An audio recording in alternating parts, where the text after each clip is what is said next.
Now page number 84, importance of air pressure. ठीक है, वायु दबाव का महत्व। Air pressure helps in everyday life like in filling up a syringe and fountain pen, drinking with a straw and using dropper। ठीक है, हवा का दबाव जो है रोजमर्रा की जिंदगी में मदद करता है, जैसे कि एक सिरिंज और एक फाउंटेन पेन को भरना। ठीक है, ऐसे ही होता है। ठीक है, when you drink juice with A straw, जब हम कोई जूस को एक स्ट्रॉ के द्वारा हम पीते हैं, the air inside the straw is remove while sucking, जब हम उसको सक करते हैं, चूसते हैं, अपनी तरफ खींचते हैं, तो उसकी जो हवा होती है वो सारी निकल जाती है। ठीक है, हट जाती है। The pressure of air inside the straw become less, और जो एयर का प्रेशर होता है वो क्या होता है, वो कम हो जाता है। The air pressure outside at the surface of the juice is more, किसका प्रेशर ज़्यादा हो जाता है, जूस का ज़्यादा हो जाता है। ठीक है, अंदर से हवा उसकी निकल जाती है, और जो स्ट्रॉ के अंदर जो हवा का दबाव वो कम हो जाता है, और जो जूस का हवा के अंदर दबाव ज़्यादा है ना हो जाता है। The air pressure on the surface of the juice then force the juice to move up inside the straw. ठीक है, जो एयर का प्रेशर होता है वो कहाँ पे फोर्स करता है, उसको मूव करने में, स्ट्रॉ के अंदर जो जूस है, ठीक है, उसको धकेलने में मदद करता है। The dropper also work in the same way, और जो ड्रॉपर होता है वो भी उसी तरह सेम काम करता है। अब हम एक एक्टिविटी के थ्रू समझते हैं। To observe the air pressure in the syringe. ठीक है, फर्स्ट हम take a syringe and dip it in the water. ठीक है, एक सिरिंज लेते हैं, उसको एक वाटर में हम डुबोने की कोशिश करते हैं। Push the plungers in the syringe. ठीक है, धकेलने की कोशिश करते हैं। You see the air bubbles in the water. अब हम देखते हैं यहाँ पे एयर बबल्स आपको दिखाई दे रहे हैं। ठीक है, पानी के अंदर क्या देखते हैं हम, बुलबुले उठते दिख रहे हैं हमें। Now pull the plugs back, you see plunger back, you see that the syringe is filled with water. अब हम क्या देखते हैं, ठीक है, सिरिंज में अब पूरा पानी भर गया है। ठीक है, जहाँ तक हमने डाला है। This is because when you push the plunger forward the air inside the syringe is removed.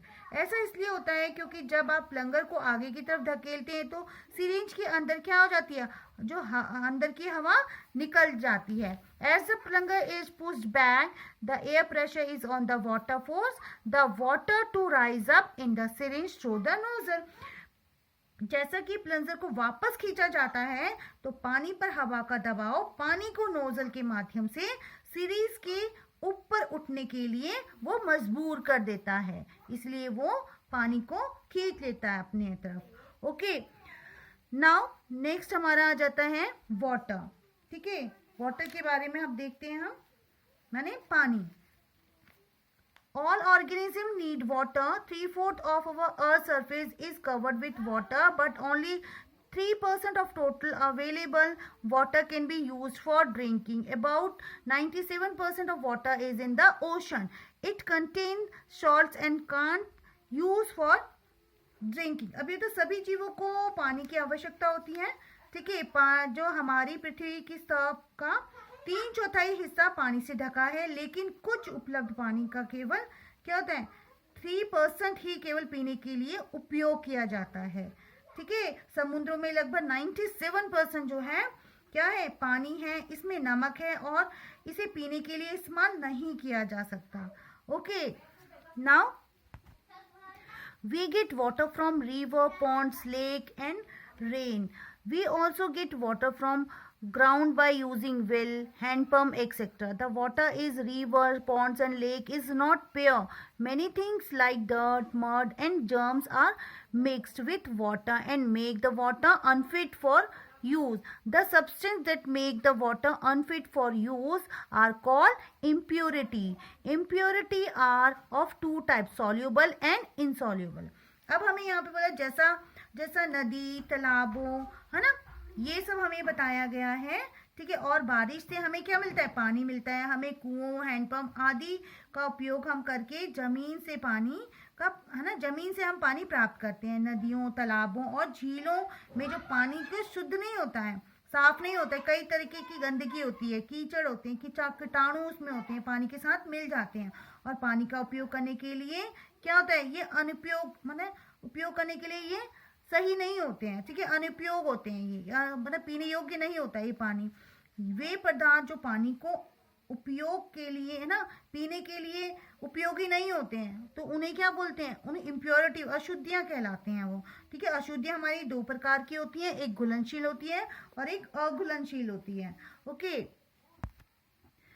soluble impurity क्या होती है, the impurity that get dissolved in water are called soluble impurity, for example salt of potassium and sodium, ठीक है, जो पानी में घुल जाते हैं, ठीक है, जो आसानी से पानी में घुलने वाली अशुद्धियों को घुलनशील, है ना, तो उसे क्या बोला जाता है, जो घुल जाती है उन्हें इम्प्योरिटी बोला जाता है। जैसे सॉल्ट घुल जाता है, ठीक है, सोडियम घुल जाती है, सोडियम के, है ना, तो ये हो जाती है सॉल्युबल। इनसॉल्युबल क्या होती है, the impurity that do not gate dissolve in water, जो डिजोल्व नहीं होती, जो पानी में नहीं घुलती हैं, जैसे सैंड एंड मड, ठीक है, रेत और मिट्टी नहीं घुलती हैं, ठीक है, तो इन्हें अशुद्धियां कहा जाता है। अब हम एक्टिविटी ले लेते हैं। Take a beaker half filled with water and 1 spoon of common salt to it, stir well, ठीक है, एक बीकर लेंगे, हाफ फिल करेंगे उसे पानी से, आधा भरेंगे बीकर को, उसमें 1 चम्मच, ठीक है, नमक डालेंगे और इसे अच्छी तरह हम स्टीयर करेंगे, मतलब घोलेंगे।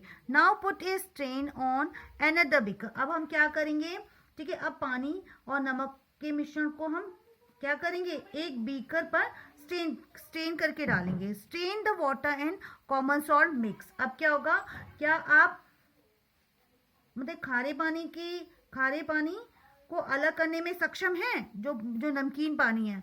Are you able to spare common salt and water, repeat this with sugar and sand, ऐसे ही आप रिपीट करेंगे sugar, sand and tea leaves, इन सब के साथ। Now list down the soluble in insoluble, ठीक है, सब्सटेंस। अब आप क्या करेंगे, अब आप और सभी के साथ शक्कर, रेत, चाय की पत्ती, चॉक पाउडर, दूध के साथ सब, है ना, यही हम दोहराएंगे। अब हम क्या करें, घुलनशील और जो अघुलनशील पदार्थ हैं उनकी एक लिस्ट बनाएंगे। Okay students, now we will continue in next video.